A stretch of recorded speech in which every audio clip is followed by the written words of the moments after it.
because Meghan Markle's behavior is broke behavior. I'm just going to be honest. And look, my mirror's in the shot. Look how vain I am. So Meghan and Harry just launched candles using their children's royal titles on what would have been Queen Elizabeth's 100th birthday. And it's raising serious questions about financial desperation. We're analysing the pattern of increasingly commercial behaviour and what it reveals about their post-royal strategy. Let's break this down. I've been saying for months, Meghan Markle's behavior is broke behavior, okay? You don't show up at some random women's retreat with a smattering of people to collect a quick check, okay? You don't sell candles using your kids' royal names and titles unless you are broke, okay? The timing here is particularly tone deaf. Launching American Riviera orchard candles branded with Prince Archie and Princess Lilibet's titles on April 21st, the late Queen's centennial birthday, shows either complete ignorance of royal protocol or deliberate provocation. This commercialization crosses every traditional boundary about using children's titles for profit. I've been calling her Meghan Kardashian Markle now because this is like what the Kardashians would have done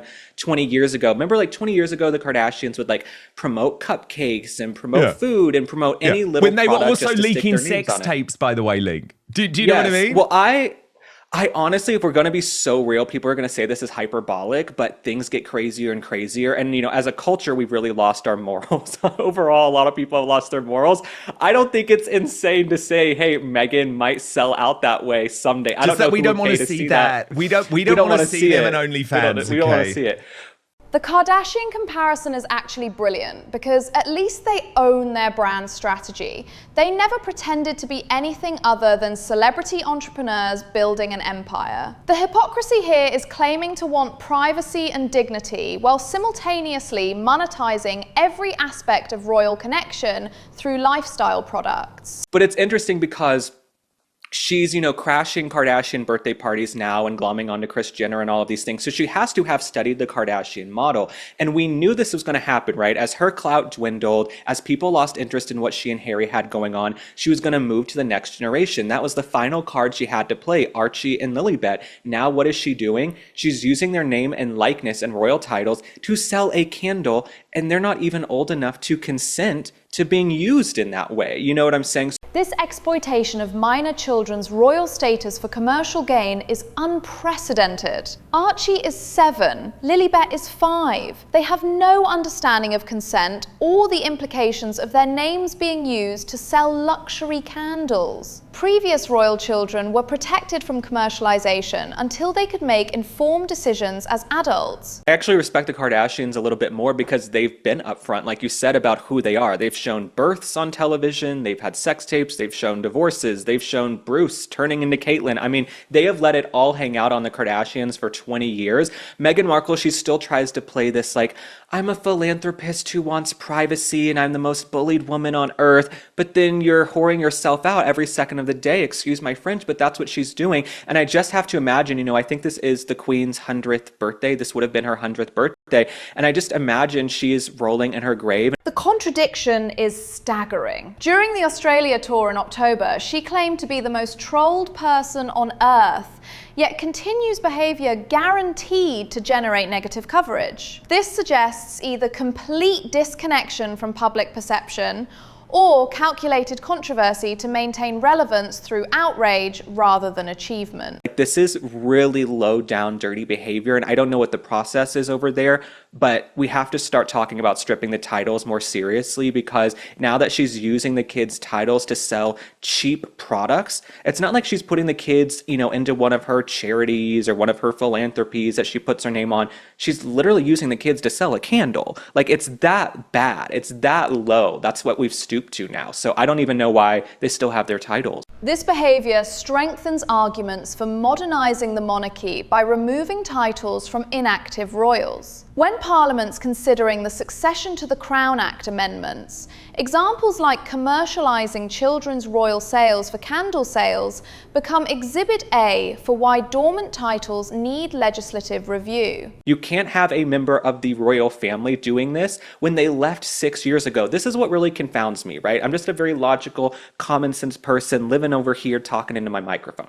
You guys left the royal family at the beginning of 2020. Now, 6 years later, you're doing a fake wannabe knockoff royal tour. You're still using your titles to dine out. Now you're using the kids' titles. The kids have barely been in the UK. I'm not even sure if Lilibet has been in the UK but one time. I don't even think they know about their relatives over there who are real royalty, but they have no problem using those royal titles when they need to make a quick buck. And I just keep coming back to it. The April Australia tour was particularly controversial because it mimicked official royal visits without government approval. Australian taxpayers questioned funding security for what was essentially a publicity tour, while local officials confirmed they received no advance notice through proper diplomatic channels, making it appear presumptuous and self-serving. I think when you have such a severe level of narcissism, in my opinion, and I also feel like there's really an emotional instability with Meghan Markle. We always dance around it, but this is someone who just doesn't seem well. She seems to have sociopathic tendencies. Yes. You can see in her face, she doesn't seem happy. She can't keep her story straight. She kind of weaves together these lies.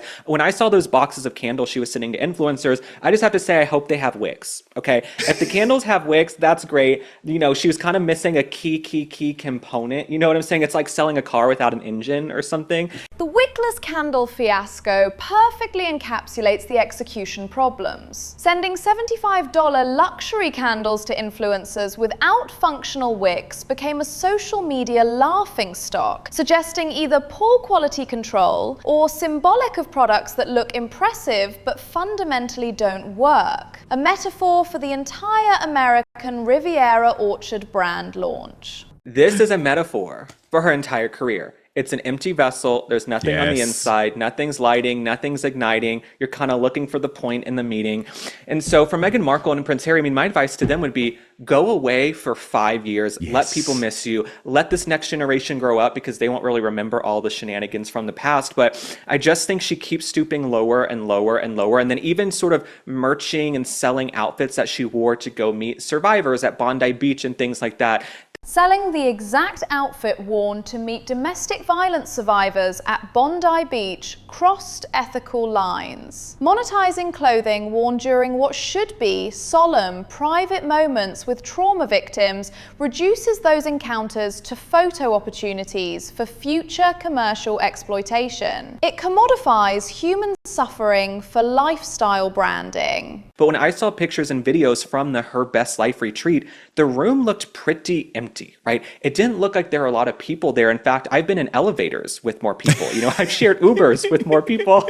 So when I saw the pictures and the videos, I'm like, oh, this is not where a quote unquote royal duchess should be. You know, she's like this Alibaba Temu knockoff member of the royal family. And then even the pictures, right? When you see the pictures of Catherine and William, you know, at the Sydney Opera House years ago, you can see the crowds and all the people. Harry and Meghan, it was empty. The streets are empty. And then we showed on my podcast, there was this local news station that interviewed people on the street, maybe about 20 people. Nobody knew they were coming. And the folks who did were so disinterested. They just wanted to go to work and pay their bills. No one really understood why they were there. There was no real reason for them to be there except to do a photo op. The contrast is stark when you compare crowd sizes. William and Catherine's 2022 Sydney visit drew thousands of genuine well-wishers, while recent photos show nearly empty streets and confused locals. This reflects the difference between official royal tours with diplomatic purpose versus publicity stunts lacking government sanction or public interest. Well, it's interesting because she also said in that visit that she's, you know, the most trolled and most bullied person on earth.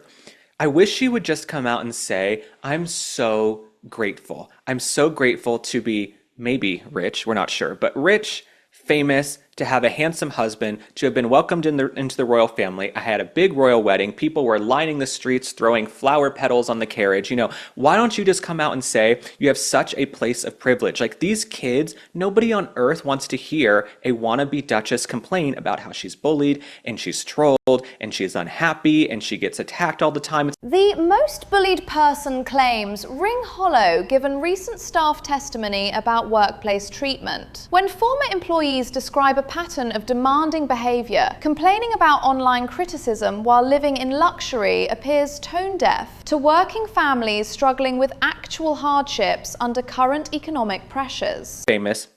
She couldn't really do it on her own. She got onto Suits, which was a moderately successful show. She was a recurring character on Suits. Then she bags the most eligible bachelor on earth, and she's welcomed into the royal family with open arms. And then she turns around and she shanks them. When are you just going to just say, I'm so grateful for this platform? Because most people, whether it's here, Australia, the UK, most people are working class. They got to go to work, do their 9 to 5, pay their bills. Maybe they have health issues. Maybe they're taking care of a sick relative. Nobody wants to hear a quote unquote member of the royal family complain about how unhappy and bullied they are. It's just, I'm not going to give you that much sympathy. So I'd love to see some gratitude from her. With Trump back in office and inflation still impacting middle-class families, this pattern of commercialization will likely accelerate. Recent reports suggest diverging career interests, meaning we'll probably see more desperate attempts to monetize royal connections as traditional entertainment industry opportunities continue drying up for both of them.